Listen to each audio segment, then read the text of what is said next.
We're very excited today to be joined by Howard Tsumura. Howard, thank you for joining us today. I know this is a little reversal of roles here, but we're going to give it a shot and see how we can do. Yeah, Anthony, great to be with you. Wow, I just love everything you've done for sports. It's so fun to be in this kind of a forum with you. And we were talking off the air just briefly, like I don't think I've ever fully been interviewed by someone. This is so unique and so different to me. I'm always the one doing the interviewing. So yeah, well, you know what? I'm trying to document basketball around here, and you can't really tell the story of basketball at a high level without talking to Howard Tsumura. So, you know, you've obviously covered the sport for a very long time. You've covered football, you cover all the different stuff, but we're going to go back to the beginning. How did sport have an impact on you as a kid? And how did that kind of formulate? What was the origin story on that? Well, yeah, that's a really interesting question. For me, sports started when I was a little kid. I was 5 years old, 6 years old, and I remember where we lived in a pretty rural part of Delta. It's not that far away as I see it now, but it might as well have been on Mars where I grew up, which is very far removed from the suburban areas in Delta.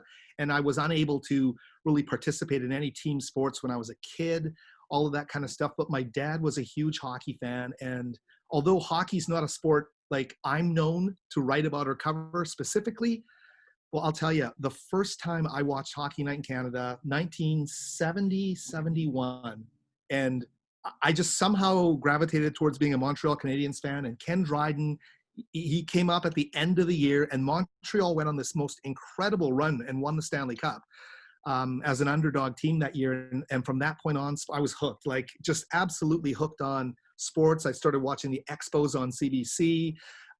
My favorite thing was to cut the pages of the Vancouver Sun, which we got delivered to our house on River Road, and just make a big scrapbook of hockey, Vancouver Canucks, Montreal Canadiens, anything like that, just in a huge scrapbook. And I still remember doing that. And it's just so weird that, I mean, you know, who knows where life takes you, but, you know, by the time I'm working within that newspaper chain. It's so bizarre to think, but that was the start for me. Just really, I don't think too different from other people, but from where I was a fan, I thought that was the different part, because I never got to play team sports. I never got to understand what that dynamic was about. And it wasn't until like the 8th grade, when I was in junior high, that I actually saw a football game, actually saw a basketball game. And you could have knocked me over with a feather. It was the most powerful thing, Anthony, I ever saw in my life. Like, I just could not get over how these kids had already known how to play these sports by the time. That's how far removed I was from everything. So I'm the sports writer that never played the sports, and I don't know if that shaped my view of how I write and look at athletes, but that's my genesis. Well, it's worked out, so we'll take it as a positive. Yeah. So where'd you go to high school? Where'd you go to middle school, and then where'd you end up going to high school? Well, it's funny, I went to this, I just got to tell people, I went to this tiny little 2-room schoolhouse, grade 1 through 5 on River Road. It's now a mosque. So you'll know the area that I'm talking about along River Road in Delta. Eventually made it to Sands Junior Secondary, the second year that it was open. So 76, 77 was my grade 8 year. I went there for 3 years. Formative in terms of watching sports and getting into photography and the yearbook and all that stuff. And then North Delta Secondary School, I graduated in 1981 from North Delta. So yeah, basically I've never left North Delta. I still live in North Delta.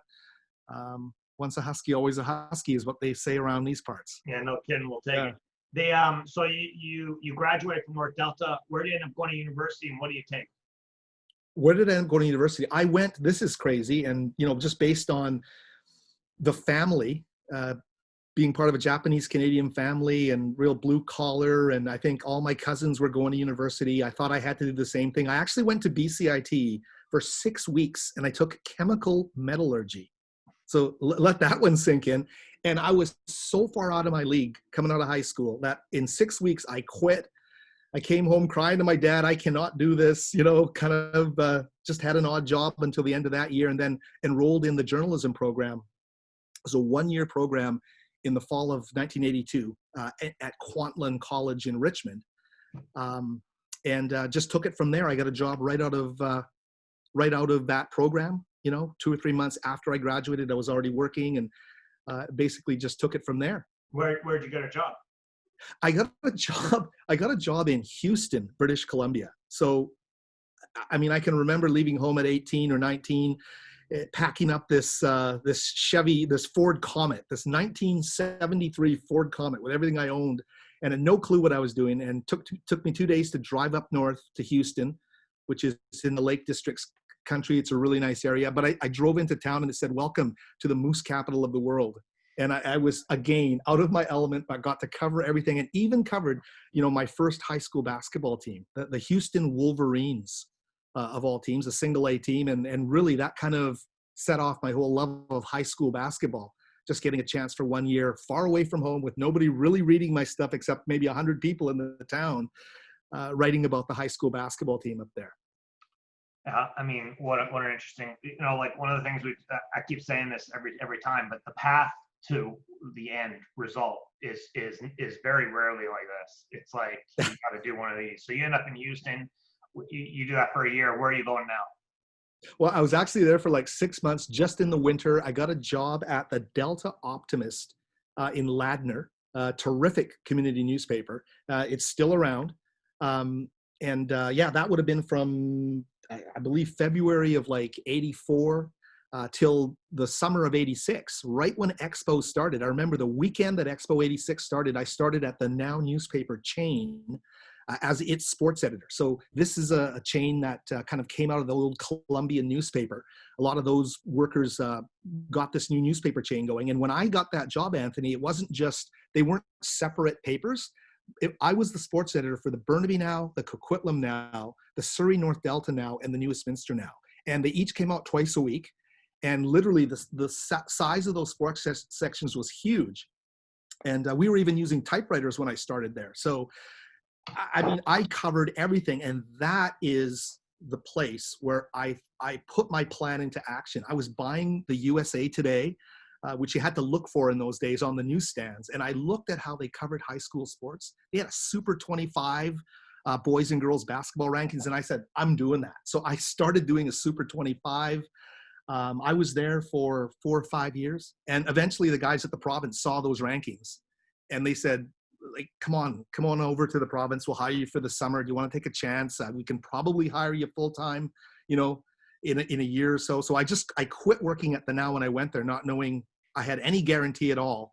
And it all kind of worked out. And it wasn't too much later that the NBA came to Vancouver. So from that point on, I had some momentum, and I kind of took it until the Grizzlies left. And the rest has kind of delivered me here to this spot. Well, we're not jumping that far ahead. Let's talk about the Grizzlies. So what was that like? The Grizzlies came. What were you covering before the Grizzlies, and then what happened when the Grizzlies arrived? Yeah. I was when I got to the province, I was covering high school sports, and once I got hired there full time, Anthony, the sports editor there, a guy named Lowell Ulrich, decided that he was going to give me 1 full page a week to cover high school sports. Like, that might not seem like a lot, but at that point, that was literally revolutionary. Like, there was nothing that did not exist, that we would get a page a week to cover this level of sports. And I just dove into that, took it so seriously. And really very enjoyable time in my career. I can remember the day as well. It was February the 23rd, 1993. I come into the office, and Lowell Ulrich says to me, hey, there's this tiny little item in the back of the USA Today, and it says that there's 3 groups in Toronto bidding to try and bring the NBA to Vancouver. Why don't you call and see if there's any interest in Vancouver? So I called out of the blue. I'd never spoken to the guy. I called Arthur Griffiths on the line. I said, hey, it's Howard from the province. I'm reading that there's 3 groups in Toronto. Is there any interest in Vancouver? And he said, yes, we've already talked to the NBA. And boom, just like that, it was in the paper the next morning. And it like, I'm not boasting or brag. It's just a proud moment for me, Anthony, as a reporter. I broke the story that they were coming to Vancouver. And for me, it's one of the greatest days I've had in journalism. It was because... Well, hold on a second. It's not just about a great day in journalism for you. It's a major day in the history of our city. Like, it's not just another event. Like, that's a big deal. It is, but the reason I say that is, The next day when the paper came out, if you turn the radio on, people were laughing at the story. Like they were literally laughing and saying, how did he get that so wrong? Like the other newspaper, and those guys are all my friends, I don't mean this in a bad way at all, the Vancouver Sun didn't even react to the story for like a week. They didn't do anything on it, right? And then I turned on CKNW for the noon sports the day that story came out, and it was literally just laughed off like it was never going to happen. And all of a sudden this thing happens, right? And it was an amazingly quick journey from the first mention of the franchise in February 23rd of 93 to GM Place being built and the thing opening in the fall of 1995. Like that is fast, right? And that started it, and it was an incredible journey. But I will say not the most enjoyable one, the way it all ended. Yeah, no kidding. So you get pushed over to cover the Grizzlies. What do you do with the Grizzlies? What's it like? Obviously a major change from covering high school sports. Give me a little rundown of what that was like. Yeah, it was exciting, Anthony. I'll tell you, I kept doing high school sports for that duration from the time we found out they were coming until we started in 95. And it's not that I don't love high school sports, but I had a hard time focusing on anything but the NBA. Like I was hopeful I would get that beat. I was not guaranteed to get it. I was the youngest guy in the department. And I threw myself into it like 24/7 to bring myself up to speed on everything that was happening. I bought a satellite dish, a big, huge C-band dish in my backyard. I taped games night and day, and I still have them all too on VHS, like games from, Prime Sports Boston and places like that where you would get all these games. Just trying to get ready, just trying to get the draft, watching everything happen. In terms of first Stu Jackson's hiring, who's going to be the coach? Here's Brian Winters. What's the team going to be called? All that kind of stuff. Incredibly exciting. And then once that season started, I can still remember. So Lowell Ulrich and I actually covered the team, splitting up that schedule, deciding who was going to go on what road trips. A lot of the stuff gets hazy towards the end, but I can remember every road trip from that first year. It was amazing. There was an Eastern swing where, we went through Orlando and Miami and, stuff like that you just can't forget. I actually am such a basketball fan, not so much an NBA fan these days, but a basketball fan that I remember when the Grizzlies played in Charlotte and I got off the plane and I was in North Carolina, I literally kissed the ground when I got off the plane. How do you like that, man? That's a good one. No, and if you're going to do it somewhere, that's probably the place to do it in. I love the job. I loved it. It was a privilege, an honor, an absolute dream. I told journalism kids when I would speak to their classes, my dream job was to cover the NBA. And that was before the NBA was even a rumor. And the fact that it happened that quickly and that early in my career, I'm just thankful I got the chance, despite all of the crazy hurdles that team put in front of us. It was a dream come true. So the team obviously had the worst management in the history of sports. They had the worst drafting in the history of sports. They really never got a chance to be successful. And I'm of the belief that if they had even just gone to 500, like if they had won half their games, it would have been sold out. I think people love basketball in this town, and I think they've always loved basketball. And I know it was tough to get people going at the beginning, but we were drawing like 14, 15,000 fans with the worst team in the history of the NBA. And if we had ever just gotten any sort of momentum, I think it would have been a skyrocket. But obviously, the dollar was 163. We weren't selling very many tickets. The revenue wasn't working. The team probably had, Arthur Griffiths obviously ran out of money. There was a whole bunch of different, very bizarre things that all happened at the exact same time. And it's funny, I remember the last year so vividly because it's when I started my business. I was in high school and I started buying Grizzlies tickets. And I remember when Steve Francis was coming back for the last game. And it was kind of like a monumental moment in my life. But for you, covering the team for that last game, what was that like? Wow. I remember writing a story about that game and just walking through I got to the arena. I still call it GM Place. I got to the arena early that day and I just walked through the concourse and I just talked to all the people I had gotten to know, the fans and the diehards and all these guys that had been there the whole 6 years. And it was just an emotional time, I think, for everybody involved. And the whole Steve Francis kind of saga that closed out what happened here was such a sad thing to see. You know, I had trouble talking about it. And, you know, people ask me to talk about the NBA I hardly watch the NBA these days. It might seem crazy almost 20 years later, but it still hurts to even talk about all the stuff that happened.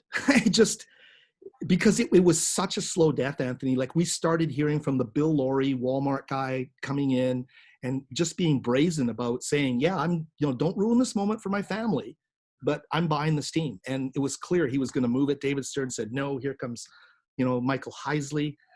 It was excruciating. And nobody else cares that the team is leaving outside of your city. And you see that dynamic in effect. Their life is just going to go on as it is. Their city will continue to have this incredible gathering point where we lose it here. And I don't think people fought hard enough here to keep it. No. And, and all I can say to people is, and I've said it to many, is I honestly don't think Vancouver was ready to have that basketball team. It wasn't embedded enough in our souls to know how important it was to keep it and what it would mean in the future. It was simply, oh, they're a bad team. Oh, they complain because they can't get the right, brand of potato chips here that they can get in the States. They can't watch ESPN. Like, everybody got hypersensitive about that kind of stuff. And it just created this kind of love-hate, I think, dynamic that just was so toxic. And when they left in the end, people didn't know what was going out the door. Totally. And it's funny because now people talk about Toronto with this glowing reverence, like it's the multicultural epicenter and all this stuff. And it's like, that was Vancouver, man. We just couldn't, we needed a little more time to get the word out to everybody, and it just never happened. And we don't have the snow that they have over there. So like, it would have been a huge success. And it's unfortunate that Arthur kind of ran out of cash there, because he could have totally changed. I mean, he would be one of the icons of he should be one of the great icons of our city if he could have just held it all together for just a little bit longer. It was about to turn over because he sold the team for a very little number, and that team's probably worth 8 times what he sold it for today.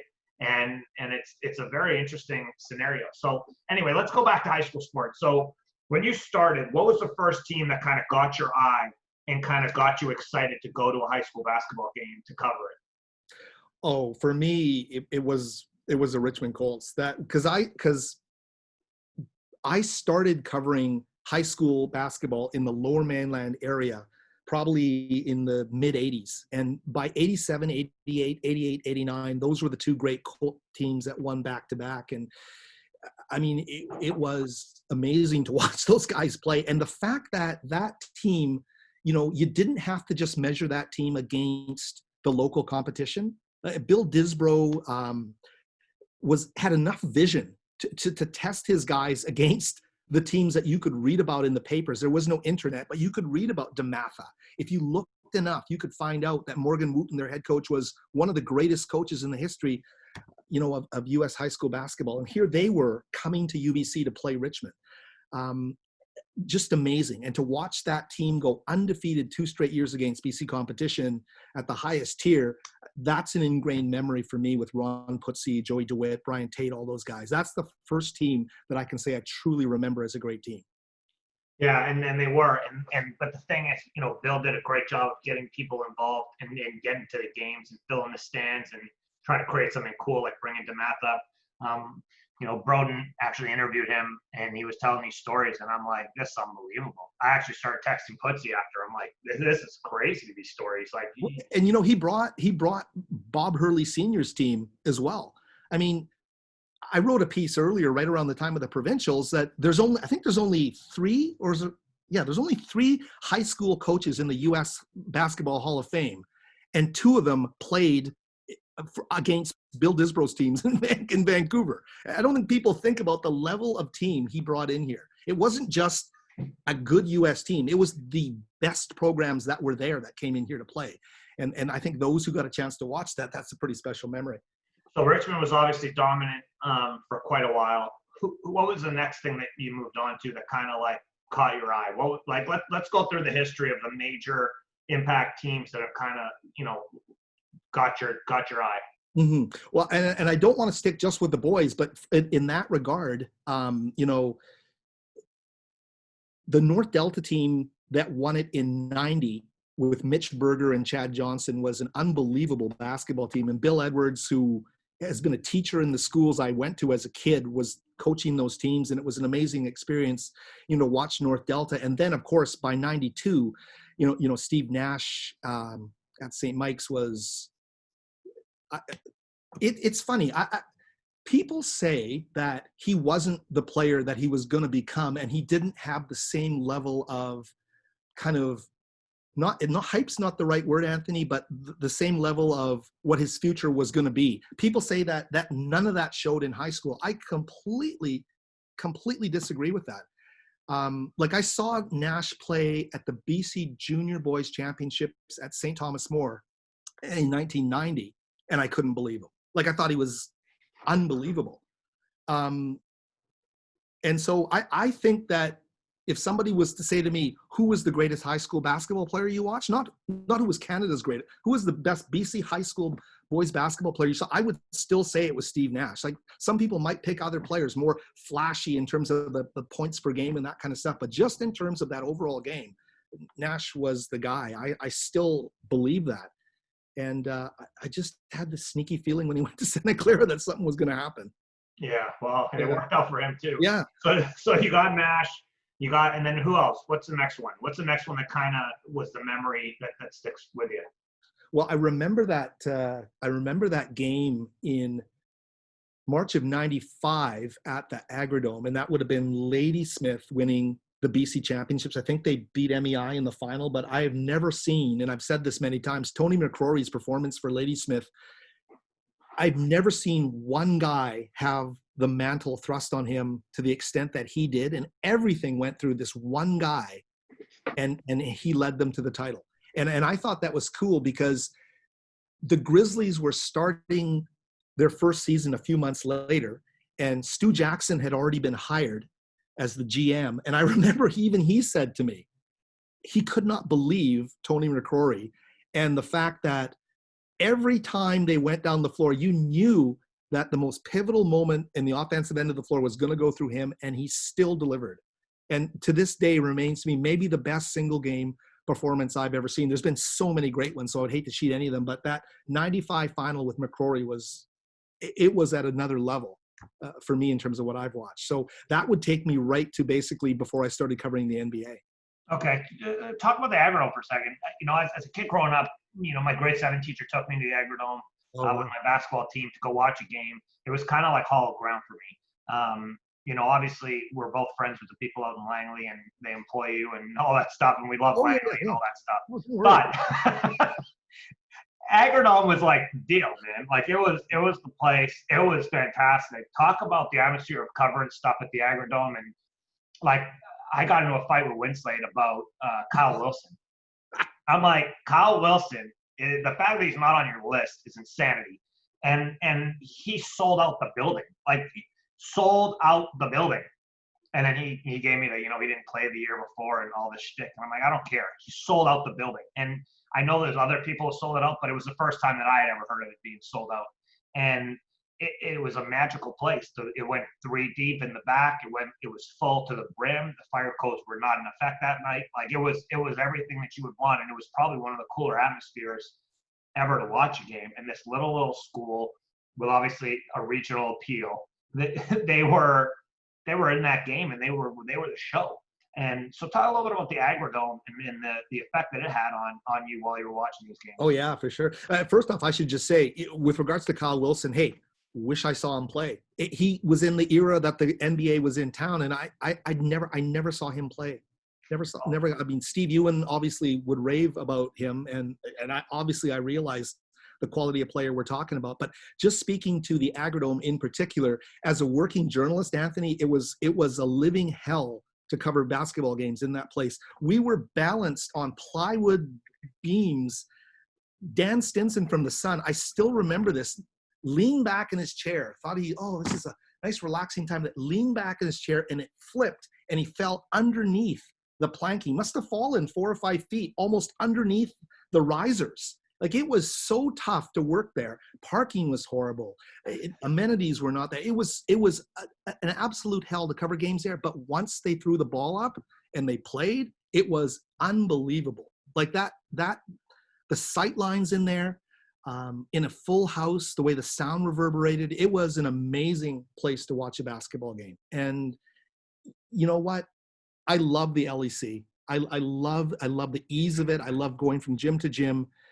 But I won't discount what the Agrodome represented. And I think people who might have saw games at Ward Gym, high school games at Ward Gym and stuff, everybody's got their place.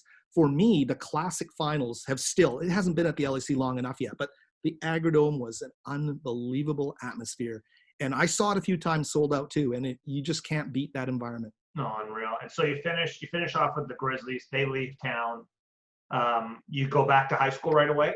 No. Steve Ewan was still covering high school. From what I'm trying to remember how this went. I think there was 1 or 2 years after the Grizzlies left. I think it was 2 years. Yes, it was, because I covered the Vancouver Giants for 2 years.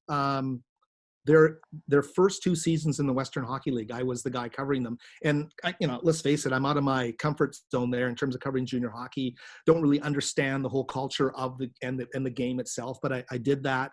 And eventually, I think Steve made some moves around, and somehow I ended up back doing high school. And I did that from 03-04 right through till we had some situations at the province with buyouts, and a lot of financial stuff started happening, and I elected to take a buyout and I left. So I've been gone now for 3.5 years, something like that. Yeah, no kidding. So 03 happens. You go back there. Who's the team to beat in 03? 03, the first year I went back, if I'm not mistaken, and I could be wrong here, I think 03-04 was Argyle. Was it not Argyle? I think that would be the year after, but yeah, fair enough. 03-04, sure. Okay, so Argyle was the Glenn Chu, right? With Glenn coming back. I mean, that was a big one. They had a hell of a team there that year. Yeah, that was like Sean Burke and those guys as younger players, if I'm not mistaken. Yeah, they were grade 11. Yeah. Yeah. But anyway, I love that team. This is a great thing about high school basketball is, you know what, the stories that you can tell that are so kind of innocent towards you come off covering the NBA and all of a sudden you're covering high school sports again. I still remember Glenn Chu told me he hid some toonies or loonies underneath the basket, and after they won it, he's telling this story. Like, I'm sorry, those are the best stories. You can cover all the pro sports you want. You will never get stories like that. And that's why it's made it so easy for me to cover high school sports. Like, there's so many stories like that. Like Rick Lopez, the Churchill coach, at the provincials, at a tournament. I can't remember where it was. I found a loony on the floor, and I asked him if it was his, and he said, "Oh yeah, maybe it is." And he kind of took it. But then when Churchill won the BCs months later, he comes up to me and says, "I've never stopped putting this loony or toonie in my pocket from the moment you gave me." I said, "This is going to be my lucky loony," and boom, he carried it right to the end, and they won the BC championship. And I'm like, that's too good. Like, that's a great story. He had a nice team. I really liked watching his team too. Yeah. So you obviously are doing guys. You're doing some girls. When do you start adding other sports into the mix? Oh, I've always done other sports. Like right from the very start. If I have the opportunity, and because I'm covering university sports as well, all sports. I'm covering all high school sports to the degree that I can. Like, I love covering boys and girls high school soccer. I love covering rugby. Football is a huge passion of mine, as well as basketball. Volleyball, I've learned the game enough that I can get out there and look for good stories. I just feel it has to be complete. I think the thing that I love about doing this job is I love the high school sports community. And even if the sport is not my favorite sport, all of those athletes are connected. And I'm at the point now where literally every year there's 15 or 20 kids that I write about whose parents I also wrote about. Oh, and totally. Yeah, and it's an amazing kind of moment to talk to that parent who I talked to as an 18-year-old kid and now there's that parent with their own child who's trying to make decisions about where am I going to go to school next year? What can I do?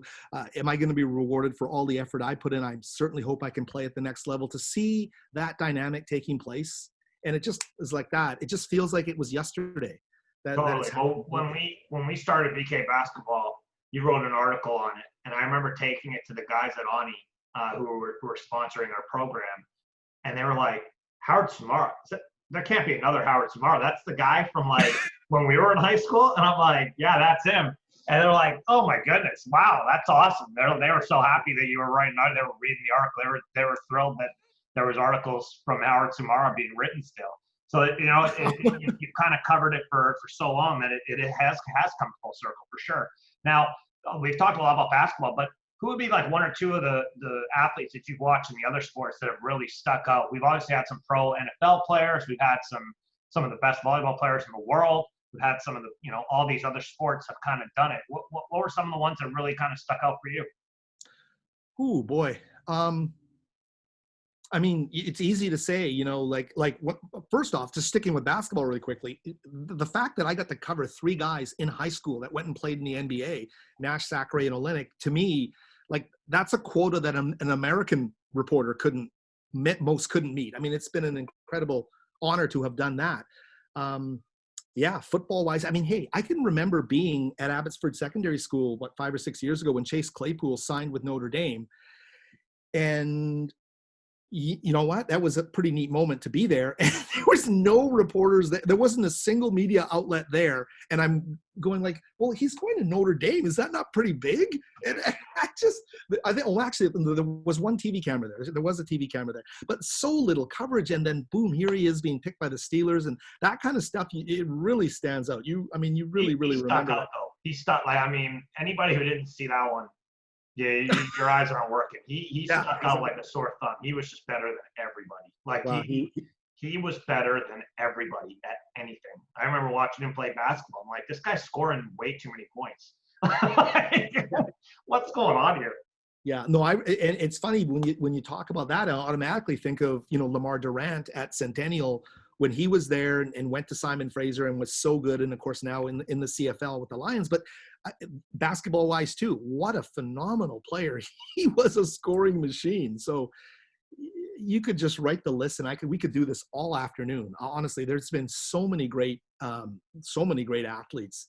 And as I project those BC athletes into the local university world, and watch them play, like someone like Chris Young, when she was at Handsworth and then went to UBC and became, I guess, their all-time scorer now, I think, before she had left. I mean, that was an amazing thing to watch. And that's one of those ones where you could see everything there, and you knew that when she went to the next level, it was going to happen. Well, one of the things that's kind of cool, like about a Chris Young, and there's been quite a few different types of kids like this. When you play senior in grade 9, and you as a reporter have to follow her for 4 years, and then she goes to UBC for another 5 years, and it's all local, and it's all right in your wheelhouse, right? Like it's right in your wheelhouse. You get 9 years of covering these people; they kind of hold a special place in your memory, right? I mean, that's kind of what makes it special. Like what other athletes like Chris have kind of done that for you, where you've had a sustained period of coverage? Well, I mean, I can't think of all of them off the top. I mean, look at the picture behind me. Right, Diana Lee behind this one. Yeah, Diana Lee, who gave me this picture of herself taken by Blair Shire right when she graduated from Handsworth. Of course, she was at Boise for a couple of years, but she was back at UBC to finish her career. That's another player. And those Handsworth teams were so great. Erica McGinnis, I didn't cover her in high school, but I mean, that was a great career at UBC. So many of the Simon Fraser girls, obviously. I mean, I've been broadcasting their games for 15 years now. I mean, how many of them have I seen play from a very young age, grade 10, 11, 12, through 4 years and maybe a redshirt at Simon Fraser? That's 8 years. It's just so incredible. I just feel so lucky that I get to be someone who gets to tell the stories and do this kind of stuff, Anthony. It's a privilege just to be able to go to the gym and have people know that you're there to better high school and college and university sports. I mean, it's such a welcoming feeling that I get wherever I go, that it just keeps me going. And I'm not going to do this much longer, but it certainly has been enriching. So talk about rivalries. What rivalries have really stuck out to you that have really, like, if you were to make a top 3 rivalry list, like, you listen, these are the games you got to go to. Go check these out. What would those be? Well, the one that I always write about that I want to see resume is the Shrum Bowl. I just think UBC SFU is just so great, just in terms of the size of the. We're gonna start a controversy right now. I have Yeah. personally tried to get the basketball games to happen. I've gone out of my way. I think the football games, the fact that they don't happen is insanity. I think they're talking about making it happen this year. But like, it's like Texas and Texas A&M never playing each other. It doesn't make any sense. Like, the fact that me and you, I think me and you are the only people that think this is important. Like, it's one of the things I said was, when a kid like Jaden Cohey, okay, I'm going to use him specifically because I think it's an important one. When Jaden Cohey goes on his recruiting visit to Seattle U, they didn't invite him for any of the games. They invited him for the game they played against Washington because it's the only game anyone goes to watch Seattle U. They invite him down there. He sees a game with 15,000 people at it, and he's like, holy smokes, I need to be a part of this. The stadium's full. It seems cool. It's exciting. Well, the only game that draws in this town, I got into a fight with somebody on Facebook like a couple of years ago, and I'm like, they were like, oh, the rivalry with UVic and UBC. It's like, and Kevin's going to get really angry when he watches this, but they don't have a rivalry anymore. It's not a rivalry. It may have been a rivalry 20 years ago before my time, but those days are over. The rivalry is SFU and UBC. They're both the mega center universities in our town, and the fact that they don't play each other is mind-boggling. But more importantly, a kid like Jaden Cohey, if he had gone to that SFU UBC game and he had seen the stadium full and he had seen a fantastic atmosphere for a game, maybe instead of dreaming of going to Seattle U, he dreams of going to UBC or SFU. And we get to keep a guy like that, who obviously is one of the best players. I'm assuming you covered in your high school. He was one of the best players you've ever covered. Like, we got to keep guys like that and creating events and atmospheres. Like, that's what Bill Disbrook did, right? People are like, oh, he recruited the hell out of everybody. Well, guess what? Maybe people showed up because they wanted to play in the game against the best high school teams in America. Maybe people wanted to be a part of these cool atmospheres. You know what I mean? Like, I think that's a big one that's missing. Anyway, so I've lost track of it. You're ticking boxes right now with me. Like, I agree with everything you're saying. And, I'll tell you, Jaden's passion, when he came back to play and finish his career at UBC, it made you proud, the way he so steadfastly showed his love of the game and the fact that he was playing back in his hometown. I love that. Like, that is a priceless thing. And yeah, maybe he would have stayed if he'd seen that. These games do need to be played. And so much of it is based on, Canada West basketball keeps changing its format, its scheduling, to the point where the fan, I think, has trouble sometimes grasping what's going to happen from season to season. And the UVic-UBC rivalry is really out of Kevin Hansen's control, just in terms of the way they schedule it. It just doesn't happen as much as it should. Well, there was 300 people at the game. It's like, well, that's not a rivalry game. When SFU played UBC, the year that SFU had the worst team they've ever had, maybe 4 years ago, the gym was full at UBC. Everyone knew UBC was going to win by 30 plus 40, whatever it was. It was some crazy number. But people still went to the game because they wanted to be at SFU UBC. It was the only game that drew. And it's like, when you know a game's going to be a 40-point blowout and you still feel like you got to go to the game, that's a rivalry. I don't know what to tell you. So anyway, so we got SFU UBC, obviously. What else you got? Well, you know what? The Saints VC series is incredible. I've seen the games at Saints instead of Vancouver College the last few years, but anytime I've gone to that series, it builds the whole day because they're playing with the younger teams up to that final game. And I don't know, Anthony, how many high school games I've gone to where they've had to have a video screen set up in the next gym just because they know the main gym will be completely sold out and they have to have overflow seating. I don't know if it's like this anymore, but I'm good friends with Kevin Konar. And when his kid was playing on the team at Vancouver College, he had to pretend I was a member of his family so that I could get tickets to the game because they didn't sell tickets. There was no tickets. I had to get a wristband. And like that's an unbelievable experience that people remember the rest of their life. It was unbelievable in there. Yeah, it really, that there's just something about that. And I think it was even more, it was the atmosphere was even better when one team had a chance of not making the provincials based on that series. But still, that the energy that is there for that is incredible. It's just been, in terms of the boys' high school rivalries, right there near the top the whole time, like every year, regardless of where the teams are, it's always super. And when Lloyd and Bill were coaching those teams and they would go against each other, it was fantastic to watch. You got one more for me? What's one more big rivalry that really got you going? There's so many of them. You know what? I'm going to think of them as soon as I wasn't ready for this. Well, I'll tell you one that got me going for a little bit was when the BC boys only let one team from North Van in. Oh, okay. Obviously, it was a little close to me but you had the two best teams in the entire province playing each other, and these egotistical maniacs only let one of the two in.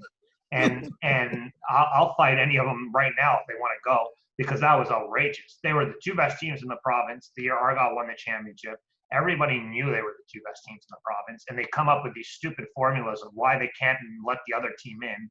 And it's like, what are you doing?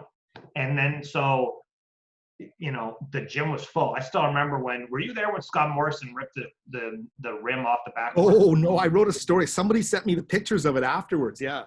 He ripped the rim right off. The gym was full. It wasn't 100% capacity. It was about 95% capacity. Yeah. He ripped the rim off the backboard. Larry Donahoe, he had to go to Sutherland to try to get the rim off the Sutherland court so they could finish the game. The rim didn't fit. So then he had to go to Carson. He went and got the rim. He comes back. He puts the rim back on. And by the time the game starts, there's more people at the game. So not only did people not go home, we're talking like an hour here. That's like, it's 10 minutes to Sutherland. It's 10 minutes back. It's 10 minutes to Carson. It's 10 minutes back. Like it was an hour later. We're at 10 o'clock at night, and they're putting the rim back up, and it was unbelievable.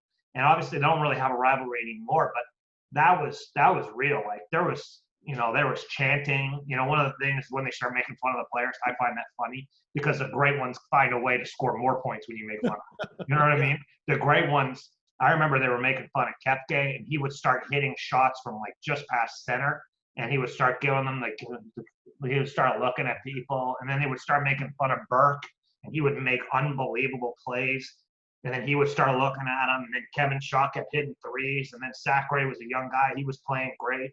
So you got a little bit of rivalry like that. But while you're thinking about another one, how about when Sacre went to the NBA and played for the Lakers? What was that like for you? You know what I remember the most about that is I remember the draft night, because So do I. Last pick of the draft. You remember he was the last guy picked in the draft. It was impossible, to forget that, and to talk to him after that happened. It was unbelievable. Like one of those moments where he just didn't know what was going to happen, and he's waiting the whole time, and he's the last guy.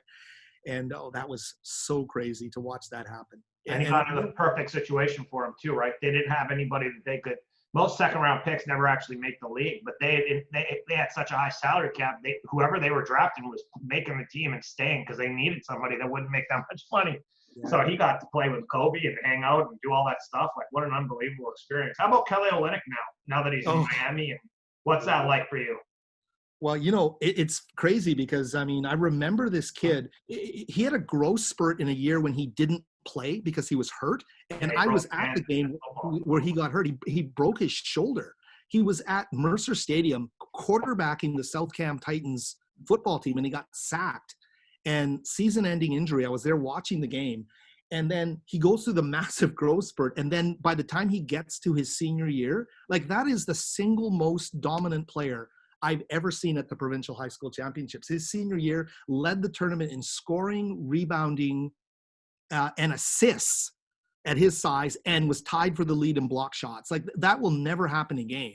It was just unbelievable to watch that happen. And then, this kind of waiting game he played at Gonzaga when he got his chance and it all happened for him just on cue. And making it to the league was so great to see. And what a great guy he is. And he gives back so much. People don't know this, but he talks to the TRU guys through Scott Clark all the time. He's giving all the time to the university game in BC, even though he didn't play university basketball in this province. So great guy, yeah. I remember him on the provincial teams. He was always nice with the girls when we were on the provincial teams, and he was on the provincial team. And he's been great.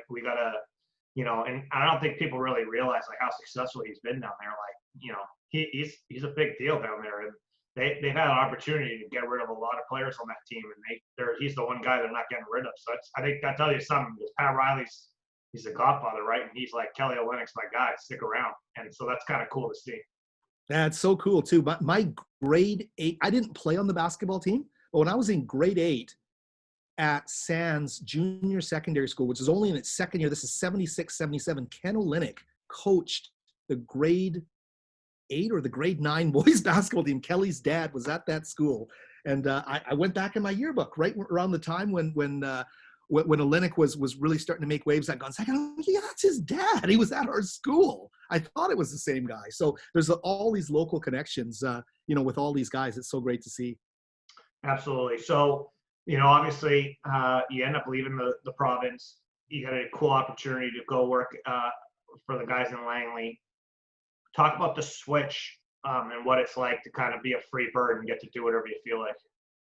I enjoy it. I feel like, I love what my daily newspaper experience gave me for 23 years at the province, Anthony. It was learning to write on deadline and learning to write to a certain space. A certain amount of words is a true craft. And those guys, my former coworkers still continue to do that every day on deadline, and it's not easy to do. But when you get a chance to write about what you love and you can set the agenda and you can write in the style that you want to write, to me, it was absolutely freeing. And I think for a while, maybe I got a little too wordy and a little too, long-winded perhaps. But I think that I found my voice more clear than I ever have in terms of being a writer over these last 3 years plus that I've been with Varsity Letters.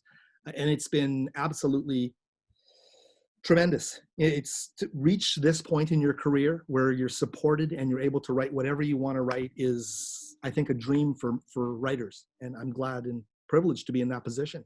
Absolutely. So this past year at the boys tournament for high school, they had all the different champions on the boards. What was it like going through all that rundown and seeing all the different teams that you had covered over those years? It was cool for me, and we won a championship when I was in high school at St. Thomas Aquinas. It was just a single A one, but we were still there on that list, and it was kind of, people kept texting me the picture of me standing with the banner. And what was it like going through there and seeing all those teams and kind of like a slice of history? It really was. And everybody, I'll first say this, everybody wonders why the high school basketball championship is so popular, the boys championship. And you know what? If the recorded history to the level that the boys have was there for every other provincial tournament, or even professional the lesser sport. By the way, we have better. When I was there, we have better records of the boys championship than they have in the NBA.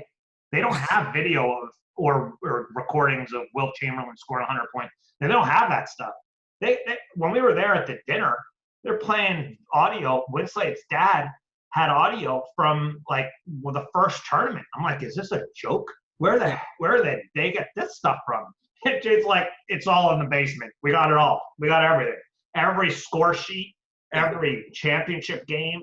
We got pictures of the winner. I'm like, oh my goodness, wow. But see, that is why, the product sells itself, and it's an incredible legacy that's tied to families and sport and the whole thing. But to have that extra card of that history there, so complete, is the reason it can hold your attention and just take your breath away when you make comparisons or you need research information. You just don't have that to that extent for all the other sports. And when you have it, it makes all the difference. One guy is responsible for that, and that's Ken Winslate. He is the single biggest reason that BC high school basketball for boys holds the significance that it does, because he treasured the history at a time when people might not have thought, I've got to keep everything. And he kept everything. It's amazing.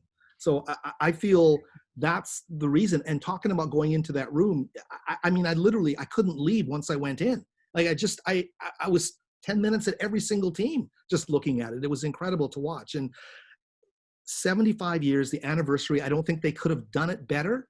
And it's amazing with COVID, Anthony, that we got that tournament in 75 years, and then boom, everything shut down. Unreal. And it's funny because, you see the work that the Winslades have put in and all these other people, and they've kind of made it a family situation where everybody's kind of involved and you're allowed to come back and you're allowed to check it out. And, my buddy, he played in the tournament a long time ago and he just had a kid and he can't wait to take his kid out there to go watch the games. And it's like a historical generational type of deal. And it's nothing you haven't seen anything like it.